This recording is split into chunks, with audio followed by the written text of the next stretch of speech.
And the book, Hancock Books, The Lord of Poverty, has been published in 1989. So what does these people say? And why do they say that this aid business should be finished? They are leaning on what happened from the Second World War on and the results of aid, international aid.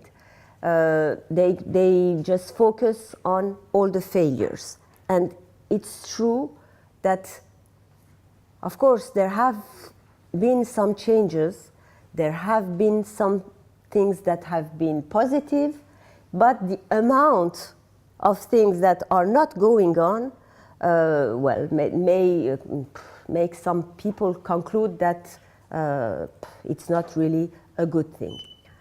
There's also in people that are another argument, which is the post-developmentalist argument, that think that the problem of developing countries is not really poverty, but it is richness. For the post-developmentalist theorists, the problem is the rich world. And also the problem is the institution working around the business, around the aid business. Some people will focus, and we could talk about all this afterwards, but some people will focus on the issue of dependence. And you will see, I think that many of you work in cooperation or in works that are near cooperation. You will see that aid, international aid, often creates some dependence in developing countries, which means that while you are there, everything is going on well.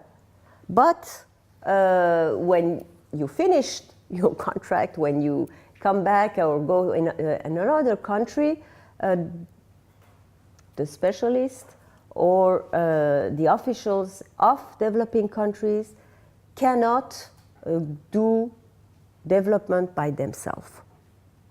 Everything stops. Or worse, everything is destroyed. You put on some program of health, it's working while you're there, but when you come back, everything stops, and it's not. It's even worse than not doing something, because when you start something, people's aspiration grow. So they know what is having good health institutions. They know how it is not having their children sick because they can be in good health, using one pill or something else. But when it stops, they have known the possibility of a better world, or a better health, or a better well-being, let's say, and then it stops. So it is really a problem. So this problem of dependency is also highlighted by these specialists that discuss international aid. The other problem that is highlighted by this group is the problem of capacity. Many developing countries have this problem of absorptive capacity. They don't really have the capacity to deal with this international aid. And the last argument of this group is also the behavior of donors. You know, we have all this tendency, for example, to go in a country and to see that things are not going, for example, so quickly. So we do it as we know, and we do things very quickly, and we organize things very quickly. But that's our way of seeing things, because on the field, it goes quite differently. So this is two ways of seeing the international aid. A third way of seeing things and thinking about the international aid is to say that the amounts of aid matter less than the way it is given. So it's not really saying that we shouldn't aid at all, but that we should think about it differently. This also, well, there is an argument for that. This corresponds to the difference, difference of point of view introduced by Millennium Goals. You know, Millennium Goals just emphasized on the poverty problem. So this is different, of course, from the view that was really highlighted in the 1950s, for example, which just emphasized on economic growth. Economic growth doesn't mean development, and development is not only the end of poverty. So these things are also important to say. Arguments used by this group is that international aid is not well focused, is not well targeted. Some countries that are poor and need some help are not the target of international aid. Second argument of this group is that even in some countries that are well targeted, the people that need aid are not well targeted. That means that the poorest people in some countries are not targeted by international aid. This is the main argument of people working and studying, for example, microfinance. Microfinance is not a bad thing in itself, and it has done some good, and it has helped a lot of people, but now the studies on microfinance show that it doesn't reach really the poorest people in developing countries. Another argument of this third group is that the aid, international aid, is not well organized. And that is also an argument that is important, because in some countries you can see that there are 100, 150 different players. Everyone is doing its own business, and sometimes different players are doing the same thing without any coordination. That's why, for example, EU policy is to make a better coordination of the international cooperation policy of EU countries. This is a target. It's difficult to reach because, of course, there is the EU policy, but every European country also, and this is the case also of Poland, wants to have its policy. So sometimes coordination of all that is not so easy. And we can understand, of course, all that. Last argument of this group is that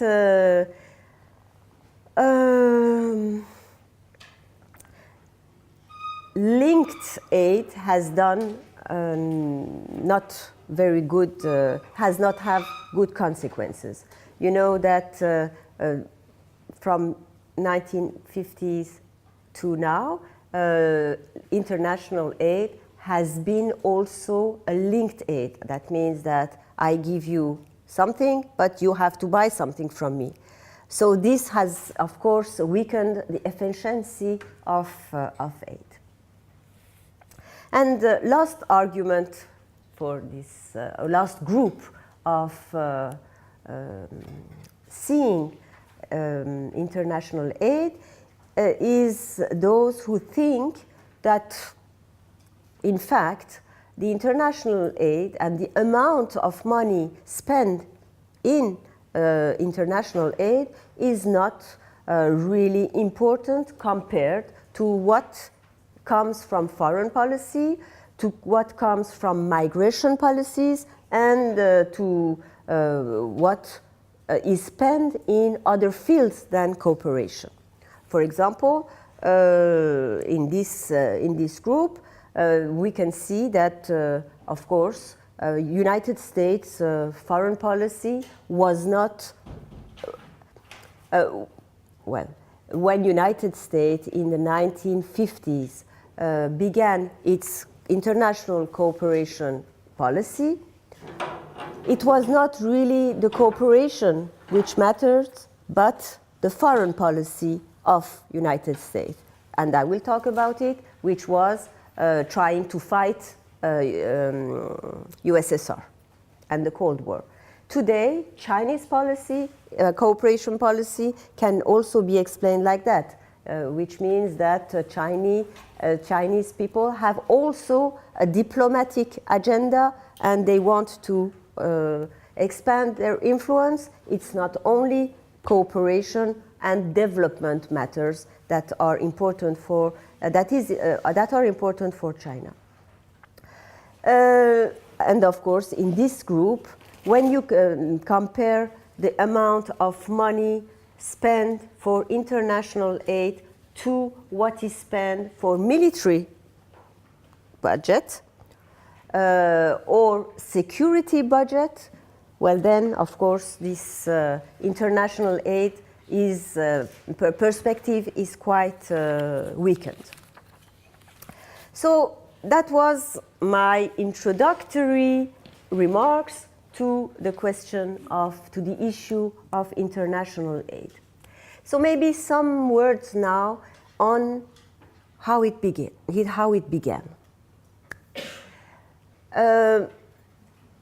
First thing, international aid really began after the Second World War. That doesn't mean that nothing existed before.